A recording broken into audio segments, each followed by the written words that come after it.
As we continue to work through the access program, we've come to the point where we've got design done on some of the new alignment, getting near completion between I-44 over at Newcastle over to I-35 between Moore and Norman in that location. The next segment that comes next is from I-35 east and then north up to the south end of the Kickapoo Turnpike at I-40. Portions of that are already in design, and we've moved forward with that just in the last several months. There's one portion that's left to be task ordered back to the designers. That portion is being restarted now. And in conjunction with that, one of the things that we're identifying is where the south extension will tie into that east-west connection there.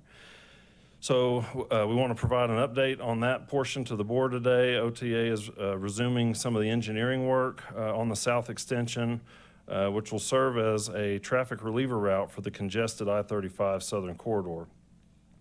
We've envisioned this route in part moving heavy traffic out of Oklahoma City Center and off of I-35 to the Oklahoma City outer loop, which will ultimately lessen some of the congestion and crashes that are either happening or will happen in the future as that congestion grows between Purcell and downtown Oklahoma City.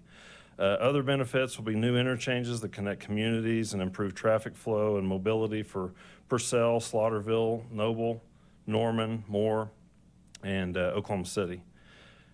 We can see a future where the traveling public can more safely attend events between Oklahoma City and Dallas, including the OU Texas weekend that I know a lot of people have traveled to in the past and that is a real traffic generator, while also knowing that regular I-35 travel might take place with fewer disruptions.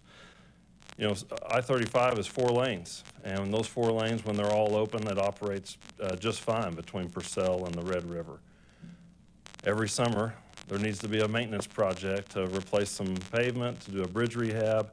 When those types of things happen on the south side, it adds to the congestion and some of the backup. So, you know, we're just trying to help provide a solution for some of that to lessen the congestion and improve the safety on the interstate.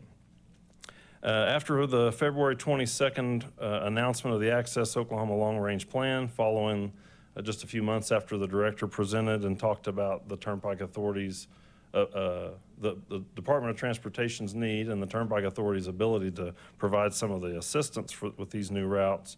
The program went through a series of legal challenges, which caused us to pause work for 9 months, really put us further behind, but we were successful. The Turnpike Authority was successful in answering all of the legal challenges, and the Oklahoma Supreme Court determined in August 2023 that the program was a valid reflection of legislative intent.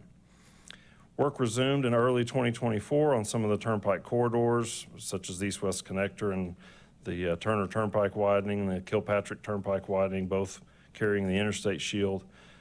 We said then that we would return at some point to plan for the stages of the South Extension sometime in the beginning of 2025, and we're happy to be here today to make good on that promise, that we can provide certainty to the property owners sooner rather than later on the alignment of in this portion of the program. Since we are just restarting the process on the South Extension, we don't have much yet to share beyond what's currently shown on the program and the preliminary alignment.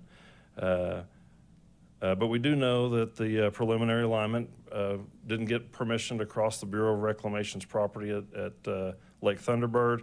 It didn't align with the intent of the lake.